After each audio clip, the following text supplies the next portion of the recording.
देखा आपने अखिलेश यादव ने क्या कहा। वो कह रहे हैं कि थाने अराजकता का केंद्र बने हुए हैं और जैसे सेंसेक्स ऊपर नीचे होता है वैसे वहां पर दलाली ऊपर नीचे हो रही है। महिला सुरक्षा को लेकर अखिलेश यादव ने निशाना लगाया है उत्तर प्रदेश की सरकार के ऊपर। जो कल हंगामा हुआ राज्यपाल के अभिभाषण के दौरान, उस पर उनका कहना है कि अपनी आवाज उठाना हंगामा करना नहीं है।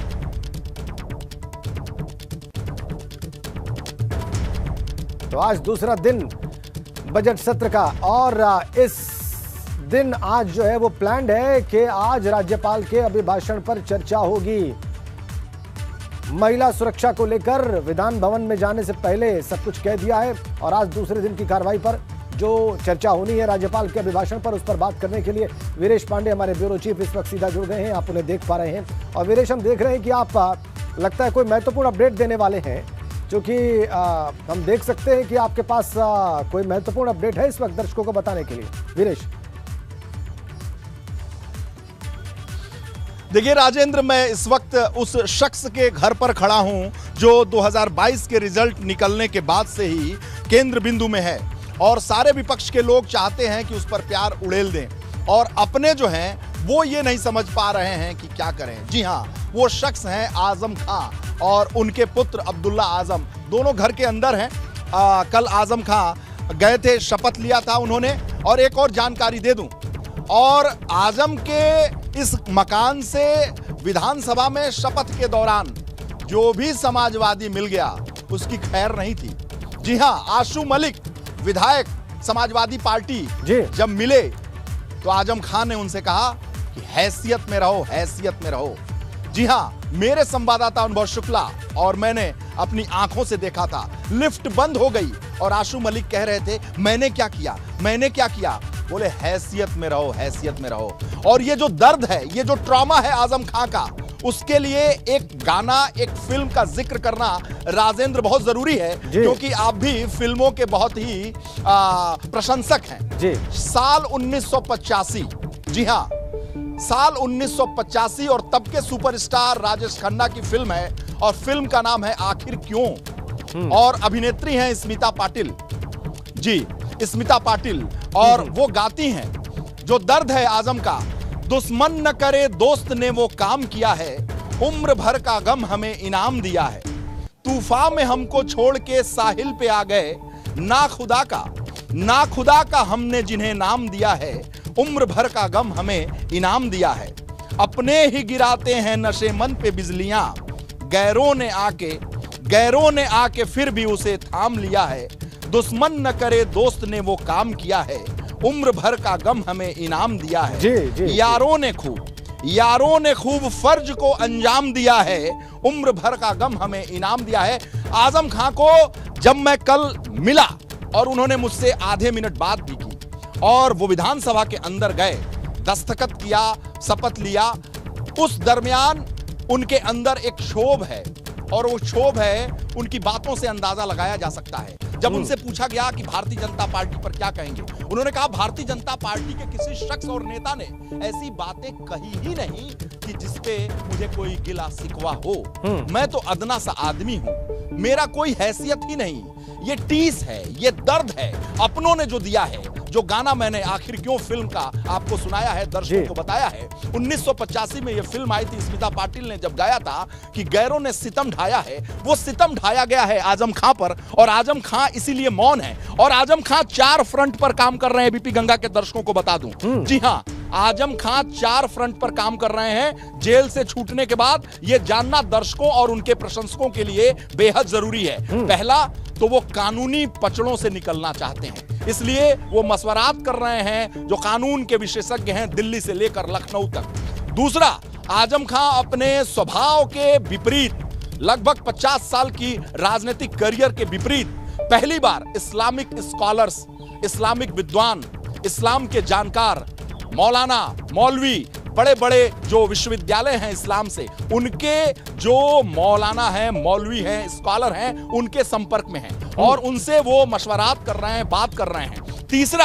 तीसरे वो शख्स हैं जो आजम को चाहते हैं, अपने उनके करीबी हैं, उनसे भी मशवरात कर रहे हैं। और चौथा, तो मेरे आजम तेरे आजम मेरे आजम तेरे आजम वाले विपक्ष के वो सारे शख्स जो चाहते हैं कि आजम से मिल लें, उनसे बात कर लें, आगे की रणनीति तय कर लें, यूपी की सियासत को तय कर लें, 2024 को साध लें, ऐसे शख्स भी आजम खां से मिलना चाहते हैं। और पांचवें हम लोग हैं, पांचवें हम लोग हैं, जी हाँ, मीडिया के लोग हैं जो लगातार इस कोशिश में है कि आजम ऐसा कुछ बोले जो सनसनीखेज हो, आजम अपने अंदाज में ऐसा बयां करे कि पूरे सियासत का रंग बदल जाए। क्योंकि आजम वो शख्स चार नहीं बल्कि 5 फैक्टर्स बता दें, तो एक चार शब्द नहीं बल्कि 5 एक शब्द बड़ा कीमती होता है। बिल्कुल बिल्कुल बिल्कुल। और अब जो सबसे कीमती यहां पर बात आपने कही है, जो सारे हमारे दर्शक जानना चाहेंगे और इन 4-5 बिंदुओं में सबसे महत्वपूर्ण है वीरेश, जरा उस पर आप रोशनी डालिए, जरा उसको एक्सप्लोर करिए।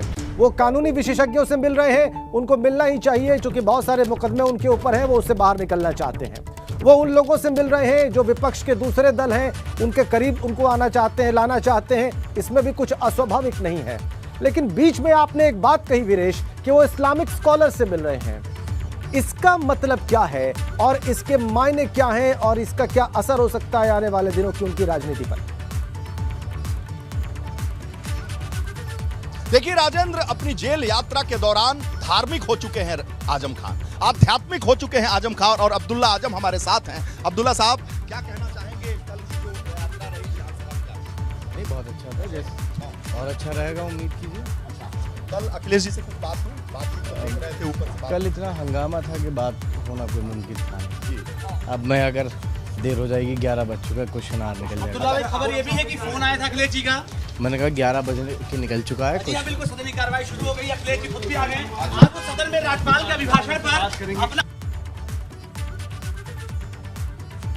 अब्दुल्ला आजम से बात करने का प्रयास किया जा रहा है। वीरेश पांडे वहीं पर मौजूद हैं उनके आवास पर। अब्दुल्ला आजम साहब, आज आजम खान साहब आज यहाँ विधानसभा जाएंगे कि रामपुर निकल जाएंगे? अभी देखिए, अब वो निकले तो पूछ लीजिएगा, निकलेंगे आप पूछ लेना। अच्छा, मुद्दा क्या रहेगा इस बार सत्र में? अब सत्र में पहले पहुंच जाऊं, जी जी, उसके बाद देखते हैं। कल आपने हिस्सा तो लिया था सत्र में, क्या कुछ? कल देखिए, क्योंकि आपको ये मालूम है कि राज्यपाल का अभिभाषण हर बार होता है और उस पर इतना हंगामा था कि ना कुछ कहा जा सकता था। लेकिन अब जैसे जैसे सत्र आगे बढ़ेगा, सभी तरीके की हर दल का अपना मत, मुद्दे पर सबकी बात आएगी। प्रेस कॉन्फ्रेंस की खबर अब्दुल्ला भाई, क्या प्रेस कॉन्फ्रेंस हुई होगी आज? ऐसा कोई खबर राष्ट्रीय अध्यक्ष से आपकी मुलाकात हुई, क्या कह रहे हैं? नहीं, अभी कल मैंने बताया ना, कल इतना हंगामा था। हालचाल तो पूछा होगा? नहीं, कल इतना हंगामा था, किसी भी तरीके की किसी से मुमकिन थी ही नहीं। उसके बाद हाउस एडजर्न हो गया। अब मुझे इजाजत दीजिए। जरूर इजाजत है। आजम भाई के बारे में कोई चर्चा? वीरेश, ठीक है, वीरेश पांडे अब्दुल्ला आजम है, विधानसभा जा रहे हैं, लेट हो जाएगा, हम लोग भी इन्हें नहीं तंग करेंगे, परेशान करेंगे। और जाहिर सी बात, क्वेश्चन लग रहे हैं हम लोगों को, इंशाल्लाह ताला क्वेश्चन उठाएंगे, आवाम की बात को रखेंगे हाउस के अंदर इंशाल्लाह। आजम की बात को, आवाम की बात रखेंगे इंशाल्लाह ताला। अब्दुल्ला साहब मेरे साथ हैं और इंशाल्लाह ताला क्वेश्चन आवर में हम लोग जो है सीधा सीधा क्वेश्चन करेंगे और सरकार से जवाब मांगेंगे। सरकार से जवाब मांगेंगे, ठीक है। और देखते हैं, जैसे सत्र बढ़ेगा वैसे ऐसी चीजें बढ़ेंगी। कुछ सदन को लेकर आगे कुछ कार्रवाई की? अभी देखिए क्या रहता है, अभी क्या रहता है। आज तो लगभग एक तरीके से समझ लीजिए पहला ही दिन है। अब्दुल्ला आजम विधानसभा के लिए निकल रहे हैं, खामोश हैं। अब्दुल्ला आजम ने अपने वालिद आजम खां के ऊपर कुछ नहीं कहा। राष्ट्रीय अध्यक्ष सारी बात हमने सुनी वीरेश, हमने सारी बात सुनी वीरेश, लेकिन आजम खां इनके साथ बाहर क्यों नहीं निकले? उन्हें भी तो विधानसभा की कार्रवाई में हिस्सा लेना चाहिए था। 11 से ज्यादा का वक्त तो उनके लिए भी हो गया है और वो भी उसी सदन के सदस्य हैं वीरेश। देखिए, मैं एक बार फिर अब्दुल्ला आजम और आजम खां के घर में चल रहा हूं और आपके प्रश्नों का जवाब दे रहा हूं। निश्चित रूप से कल शपथ लेने के बाद जो कार्यवाही है सदन की, उसमें आजम खां ने भाग नहीं लिया। कारण इसका यह बताया जा रहा है कि अखिलेश यादव की बगल वाली सीट, यानी 10 बार के विधायक हैं आजम खां, सबसे वरिष्ठ विधायक हैं आजम खां, वो सीट निर्धारित की गई है जो अखिलेश यादव के बगल वाली सीट होगी, यानी नेता विपक्ष के बगल वाली सीट। राम गोविंद चौधरी जब नेता विपक्ष थे पिछले सदन में 17वीं विधानसभा में, तब भी जो बगल वाली सीट थी वो आजम खां की ही थी। और इस बार अखिलेश यादव के बगल की सीट है, वो नहीं चाहते हैं कि अखिलेश यादव से मुलाकात हो, वो नहीं चाहते हैं कि अखिलेश यादव से वो आमने सामने की बात हो सके, क्योंकि कुछ नाराजगी है जो मैं अपने शेरो शायरी और गाने के जरिए आपको सुना रहा था। और आपने सवाल किया था कि वो जिक्र क्या है, इस्लामिक स्कॉलर वाला, इस्लामिक धर्मगुरु। मैं जिक्र कर रहा था कि आध्यात्मिक हो गए हैं। जब व्यक्ति के ऊपर विपत्ति पड़ती है तो वो आध्यात्मिक होता है। उसे लगता है कि मैंने ऐसा क्या किया, हे ईश्वर, हे प्रभु, हे खुदा, आप मेरी रक्षा करें। एक बात और बहुत गौर करने वाला बताऊंगा, जो आजमवादी हैं, जो रामपुर के लोग हैं, जो आजम को जानते हैं, वो ये जानते हैं कि आजम जब निकल रहे थे लखनऊ के लिए तो वो कब्र पर गए थे, कब्र पर गए थे, अपने माता पिता के कब्र पर गए थे और उन्होंने दुआ पढ़ी थी वहां पर। अपने माँ से, अपने पिता से दुआ पढ़कर वो निकले थे।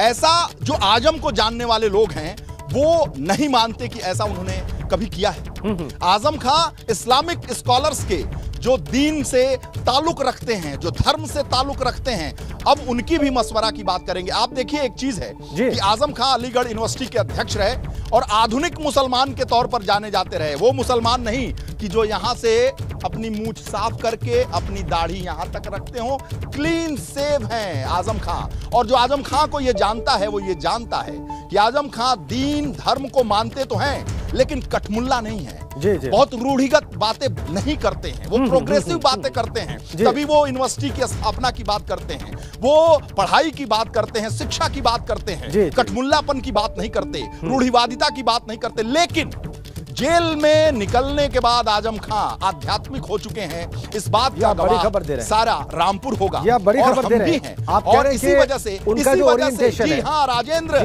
ये बड़ी खबर है जी, बड़ी खबर है राजेंद्र। ये बड़ी खबर इस लिहाज से है कि जो दारुल उलूम देवबंद हो, बिहार शरीफ हो, नदवा का जो कॉलेज है, यूनिवर्सिटी है लखनऊ में, नदवा हो, या इस्लामिक स्कॉलर से संबंधित, इस्लामिक विश्वविद्यालयों से संबंधित देश विदेश के सभी स्कॉलरों से संपर्क स्थापित कर रहे हैं, मौलानाओं से संपर्क स्थापित कर रहे हैं, आध्यात्मिक गुरुओं से संपर्क स्थापित कर रहे हैं और इनके मशवरात के बाद ही कोई कदम उठाएंगे आजम खां। बड़ी खबर दे रहे हैं एबीपी गंगा पर बड़ी खबर दर्शकों को दे रहा हूं आजम खां के हवाले से। और ज्यादा बात करेंगे, इस बार मौलाना वीरेश इस पर और ज्यादा बात करेंगे और इसके और ज्यादा मतलब समझेंगे कि भविष्य में इसका अर्थ क्या हो सकता है उनकी राजनीति के लिए, उनके आध्यात्मिक होने का मतलब क्या हो सकता है और इससे राजनीति पर उनकी क्या फर्क पड़ सकता है।